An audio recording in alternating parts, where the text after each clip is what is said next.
नमस्कार साथियों, आप सभी का स्वागत है जीएसटी के एक और सेशन के अंदर, जिसके अंदर सर हम कंटिन्यू करेंगे revision of reverse charge mechanism. हमने रिवर्स चार्ज मैकेनिज्म के अंदर जो गुड्स कवर किए थे वो भारती मैडम ने आपको कवर कराए थे। कुछ सर्विसेज कवर की थी हमने लास्ट लेक्चर में। अब कुछ बैलेंस सर्विसेज हमारी इस लेक्चर में कंप्लीट करेंगे। सर हमने लास्ट सर्विस कौन सी करी थी? हमने लास्ट सर्विस की थी sir security services. Security services के बाद ये अब हम कंटिन्यू करेंगे चैप्टर को। चलिए सर, अगली सर्विस है transfer of TDR. Transfer of TDR that is transfer of development right. उसके बाद एफएसआई फ्लोर स्पेस इंडेक्स या फिर लॉन्ग टर्म लीज। किसको बोलते हैं सर? 30 ईयर और मोर की जो लीज होती है उसको क्या बोलते हैं? Long term lease. तो किस चीज की सर्विस, कौन सी सर्विस की सप्लाई हो रही है? हम ट्रांसफर कर रहे हैं TDR, FSI and long term lease that is 30 years और मोर। अगर सप्लायर कौन है सर इस केस में? सप्लायर होगा सर एनी पर्सन। सप्लायर कौन होगा? एनी पर्सन, कोई भी सप्लायर हो सकता है। रेसिपिएंट सर, रेसिपिएंट होगा sir promoter of real estate, promoter of real estate project. तो इस केस में sir promoter of real estate project जो कि रेसिपिएंट है वो क्या करेगा सर? आरसीएम में टैक्स पे करेगा। ठीक है सर। उसके बाद आता है सर ऑथर की सर्विसेज। ऑथर की केस में सर देखिए ऑथर क्या है, नाम से याद कराते हैं हम आपको। ऑथर एक ऐसा नहीं है कि सिर्फ ऑथर के बारे में पढ़ेंगे, इसमें और भी चीजों के बारे में पढ़ेंगे, लेकिन हम बोलते हैं ऑथर की सर्विसेज। कैसे सर? सप्लायर कौन होगा सर? सप्लायर होगा या तो ऑथर होगा, या फिर कोई म्यूजिक कंपोजर होगा, या कोई फोटोग्राफर होगा, या फिर कोई आर्टिस्ट होगा। सप्लायर कौन कौन हो सकता है? कोई ऑथर हो सकता है सर, कोई म्यूजिक कंपोजर हो सकता है, कोई फोटोग्राफर हो सकता है, या फिर कोई आर्टिस्ट हो सकता है। सर्विसेज किस रिगार्डिंग प्रोवाइड कर रहे हैं? Through transferring copyright. ठीक है सर। रेसिपिएंट कौन है सर? पब्लिशर है, म्यूजिक कंपनी है, या फिर प्रोड्यूसर है। नेम ऑफ सर्विस, ऑथर क्या सर्विस प्रोवाइड कराएगा? ट्रांसफर ऑफ या फिर permitting use of original literary work. इसी तरीके से म्यूजिक कंपोजर या फोटोग्राफर या फिर आर्टिस्ट ट्रांसफर करेगा या फिर परमिट करेगा use of original dramatic work, musical work या फिर आर्टिस्ट वर्क। ठीक है सर। अच्छा, इस केस में जो रेसिपिएंट है कौन होगा sir? Recipient publisher, music company या फिर प्रोड्यूसर। ये आरसीएम में टैक्स पे करेंगे। ठीक है सर, आगे बढ़ो। सर एक एक्सेप्शन है, एक अपवाद है। क्या अपवाद है सर? यहां पर आरसीएम नहीं लगेगा। क्या लगेगा फिर? यहां पर एफसीएम लगेगा। एफसीएम मतलब फॉरवर्ड चार्ज मैकेनिज्म या फिर normal charge mechanism. Only author के केस में। क्या कब है सर? क्या है? अगर ऑथर क्या है? रजिस्टर्ड है under GST and file a declaration to opt FCM. Author ने जीएसटी में रजिस्ट्रेशन ले लिया और कहता है कि मैं एफसीएम में टैक्स पे करूंगा। ठीक है सर। प्लस में shall not withdraw the option till the completion of 1 year from opting off from FCM। जिस दिन ऑप्ट किया उसके बाद 1 साल तक विड्रॉ नहीं करेगा। उसके बाद sir make declaration on invoice, invoice पे बताएगा कि मैं एफसीएम में टैक्स पे करना चाहता हूं। तो ऑथर के केस में एक एक्सेप्शन है कि ऑथर चाहे तो एफसीएम में टैक्स पे कर ले। ठीक है सर। हाँ जी, आगे बढ़िए जी।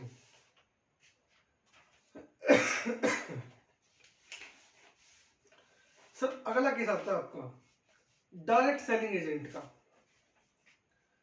सप्लायर कौन होगा सर? सर सप्लायर होगा कोई भी इंडिविजुअल डायरेक्ट सेलिंग एजेंट।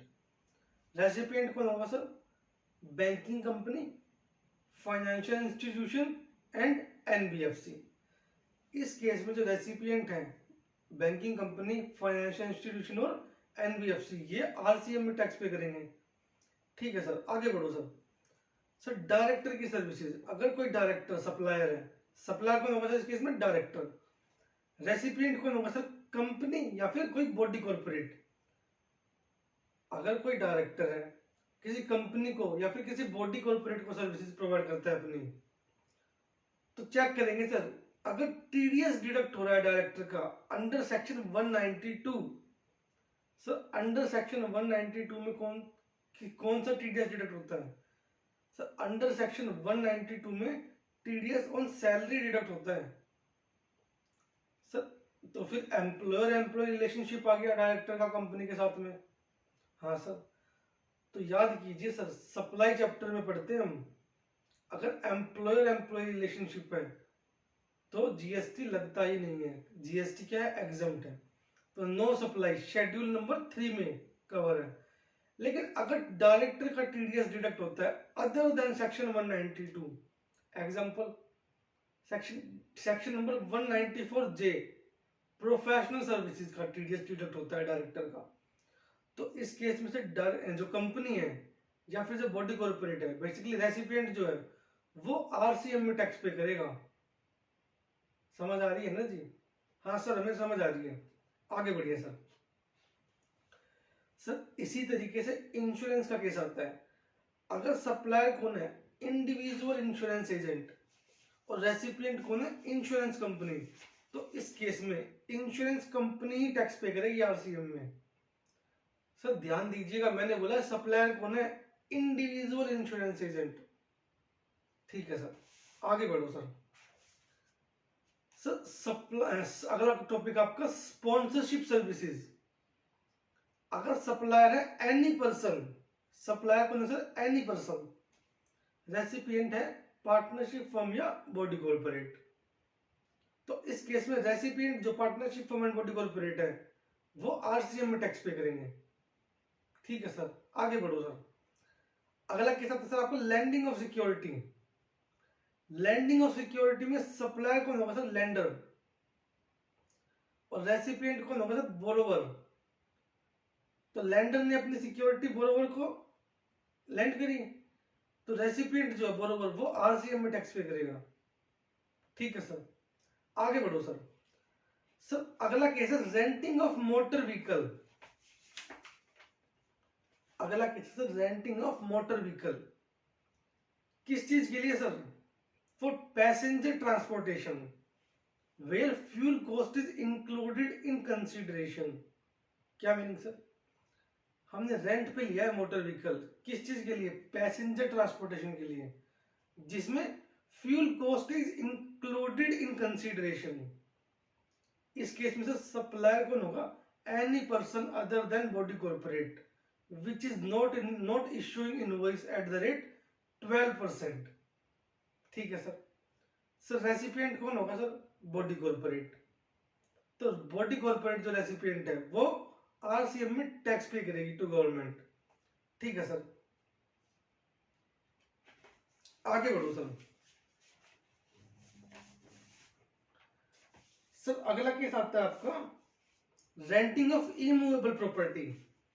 बड़े ध्यान से सुनिएगा सर, बड़े ध्यान से।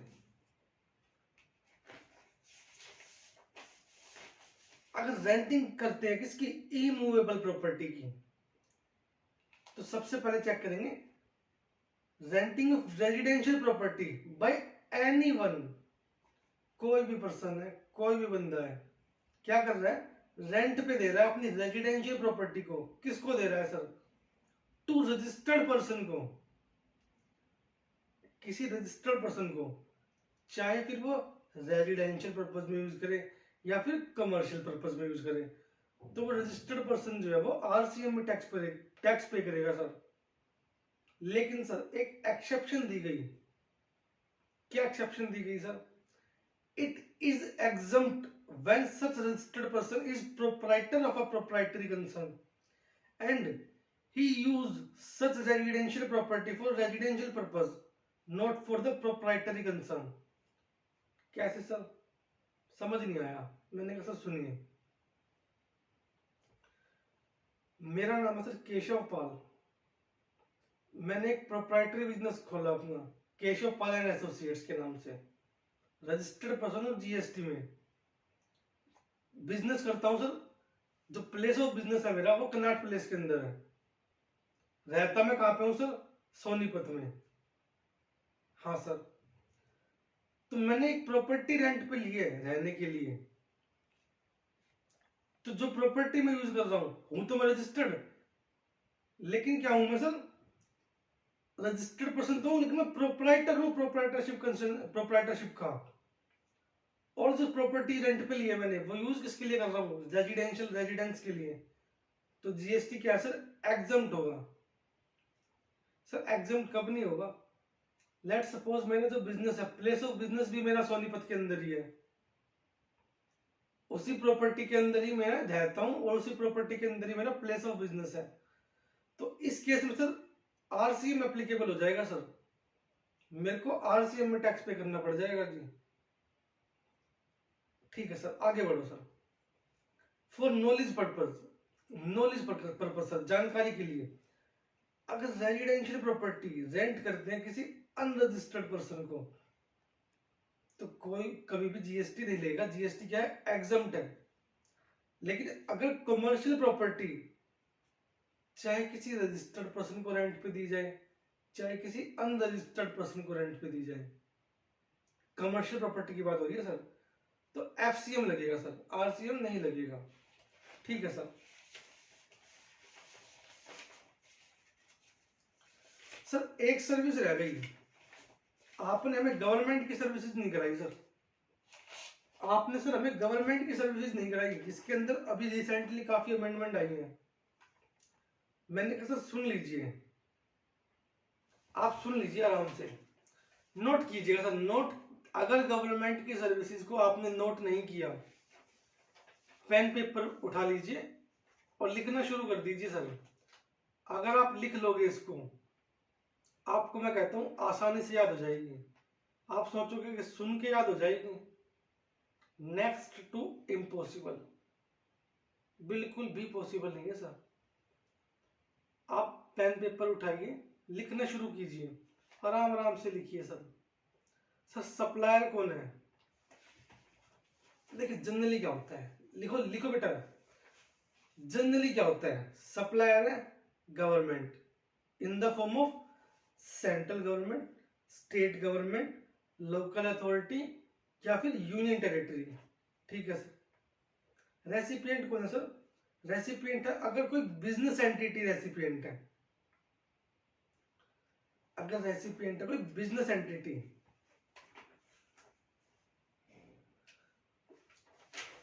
तो फिर बिजनेस एंटिटी आरसीएम में टैक्स पे करेगी।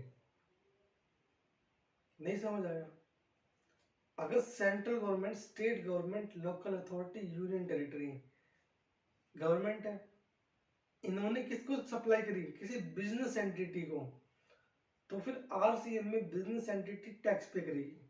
ठीक है सर, आगे बढ़ाओ सर। सर अगर गवर्नमेंट किसी नॉन बिजनेस एंटिटी को सर्विस प्रोवाइड करा रही है, तो जीएसटी क्या होगा सर, एग्जम्प्ट होगा। ठीक है सर।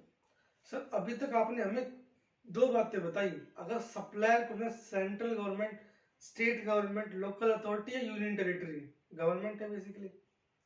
रेसिपिएंट कौन है, अगर बिजनेस एंटिटी है तो बिजनेस एंटिटी आरसीएम में टैक्स पे करेगी। ठीक है सर। अगर रेसिपिएंट है अदर देन बिजनेस एंटिटी, तो फिर जीएसटी क्या है सर, एग्जम्प्ट है। सर बड़ा आसान था गवर्नमेंट का, तो आप तो कह रहे थे बहुत मुश्किल है। मैंने कहा सर जनरली ऐसा होता है, तो सर जनरली के अलावा भी कुछ होता है। हाँ जी, जनरली के अलावा भी कुछ होता है, कुछ स्पेसिफिक कहा गया, कुछ बातें स्पेसिफिकली बोली गई। क्या बोली गई sir, in case of renting of immovable property by central government, state government, local authority या फिर यूनियन टेरिटरी, किसको sir, to any registered person. अगर गवर्नमेंट ने कोई इमूवेबल प्रॉपर्टी रेंट पे दी, किसको, रजिस्टर्ड पर्सन को, तो रजिस्टर्ड पर्सन आरसीएम में रिवर्स चार्ज मैकेनिज्म में टैक्स पे करेगा। ठीक है जी, आगे sir, but if it is provided by Indian railways तो आरसीएम नहीं लगेगा, एफसीएम लगेगा सर। क्यों सर? सर इंडियन रेलवे कहती है अपनी लाइबिलिटी हम खुद पे करेंगे। हमने इससे पहले पढ़ा था गुड्स में कुछ, क्या आपको याद आ रहा है ऐसे? क्या जी आपको याद आ रही है ये बात? गुड्स की केस में पढ़ा था, अगर मिनिस्ट्री ऑफ रेलवेज है, यूज्ड व्हीकल्स, सीज्ड गुड्स, पढ़ा था हमने। हाँ सर हमने पढ़ा था, थोड़ा थोड़ा याद आ रहा है सर हमें। सर क्लास नंबर 1 जो भारती मैडम ने क्लास कराई थी, एक बार रिवाइज कीजिए सर उस क्लास को, आपको दोबारा से याद करने की जरूरत नहीं पड़ेगी। यहाँ पे जहां भी मिनिस्ट्री ऑफ रेलवे आ जाएगी वहां पर एफसीएम लगेगा सर, फॉरवर्ड चार्ज मैकेनिज्म लगेगा, आरसीएम नहीं लगेगा। ठीक है सर, आगे बढ़ो सर।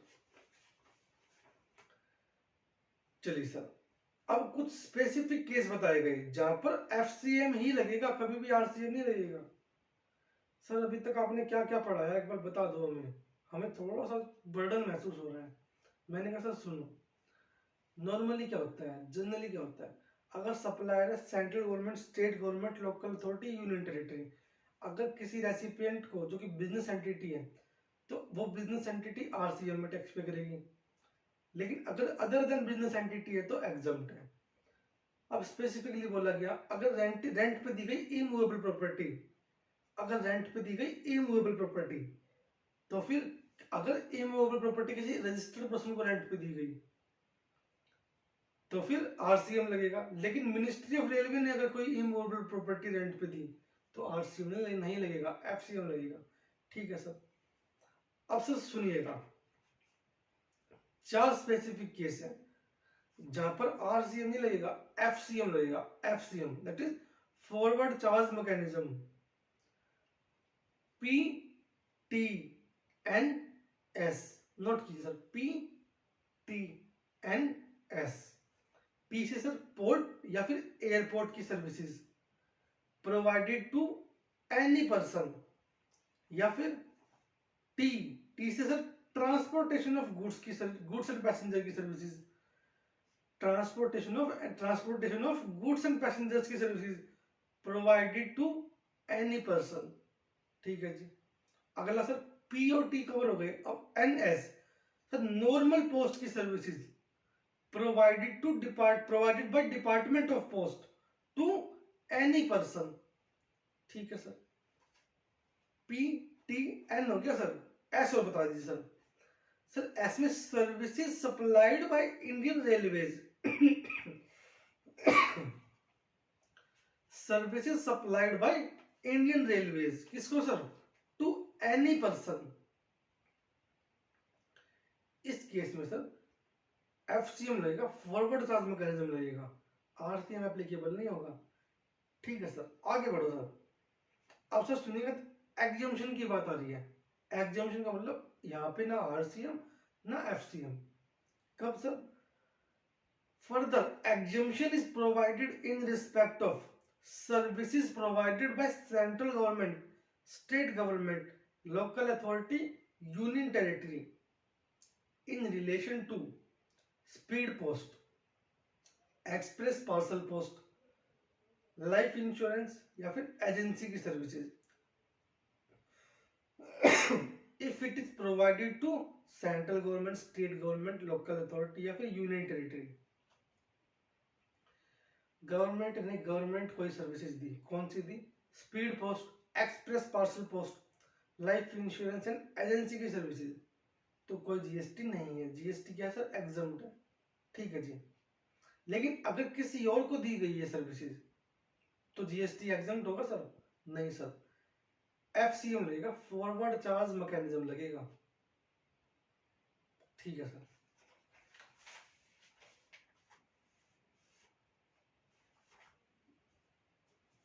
थोड़ा आगे बढ़ेंगे जी।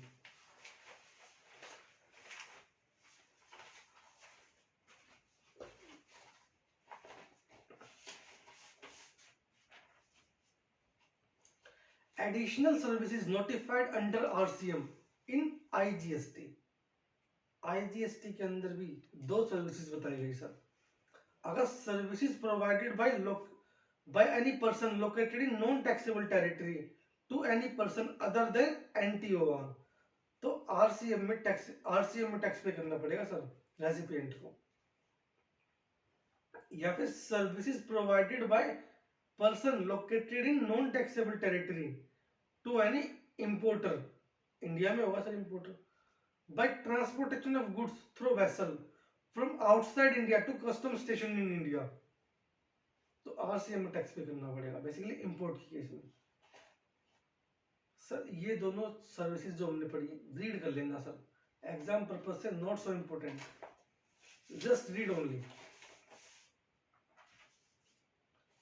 सर लास्ट पेज है इसका, जीटीए किसको बोलेंगे सर, जो कि कंसाइनमेंट नोट इशू करेगा, ठीक है जी। सर बॉडी कॉर्पोरेट का मतलब क्या होता है, सर बॉडी कॉर्पोरेट का मतलब होता है company, whether Indian company foreign company, including LLP also, okay sir. Sir LLP का मतलब क्या होता है, LLP includes partnership firm, okay जी। Sir responsibility to issue invoice in normal cases, supplier है, मतलब अगर एफसीएम की बात करते हैं, फॉरवर्ड चार्ज मैकेनिज्म की बात करते हैं, लेकिन सर आरसीएम के केस में क्या होगा, अगर सप्लायर रजिस्टर्ड है तो सप्लायर इशू करेगा इनवॉइस, लेकिन अगर अगर सप्लायर अनरजिस्टर्ड है तो रेसिपिएंट इशू करेगा सर इनवॉइस, ठीक है सर। एक और चीज सर, जब भी रेसिपिएंट रिवर्स चार्ज में आरसीएम में टैक्स पे करेगा, जब भी रेसिपिएंट आरसीएम में टैक्स पे करेगा जी, तो उसको जीएसटी पे करने के लिए कंपल्सरी रजिस्ट्रेशन लेना पड़ेगा जीएसटी के अंडर सेक्शन 24, ठीक है सर। सर क्या जैसे आपने पढ़ाया अगर हम उस तरीके से पढ़े क्या हमें चीजें याद हो जाएंगी, सर ईमानदारी से पढ़िएगा, लिख लिख के पढ़िएगा, याद हो जाएंगे सर, अपना लिखा आप आसानी से याद कर पाओगे। मेरे नोट्स ऐसा नहीं है कि मैं अपने नोट्स शेयर करूं तो उससे याद नहीं कर पाओगे, मेरे नोट्स से तो कहता हूं सर मैं आंख बंद करके याद हो जाएंगी आपको चीजें, लेकिन मैं कहता हूं सर अपने नोट्स बनाने की आदत डालिए, एक बार अपने नोट्स बनाइएगा सर, आपको आरसीएम का चैप्टर बड़ी आसानी से याद होगा। 3 क्लास ली सर हमने टोटल 3 क्लासेस ली, जिसमें लगभग हमने पहली क्लास 15-20 मिनट की थी, दूसरी क्लास भी आधा घंटे के आसपास की थी, और आज की क्लास भी हमारी लगभग आधा घंटे के आसपास की जाएगी सर। चैप्टर हमारा कंप्लीट हो चुका है, अब अननेसेसरी डिटेल में कराने लग जाए इसको, ऐसा नहीं है हमने डिटेल में नहीं कराया कि हम खोल खोल के बाल की खाल निकालें, तो सर 3 क्लास नहीं 10 क्लास भी कम पड़ जाएंगी आरसीएम चैप्टर में, अच्छा खासा चैप्टर है सर।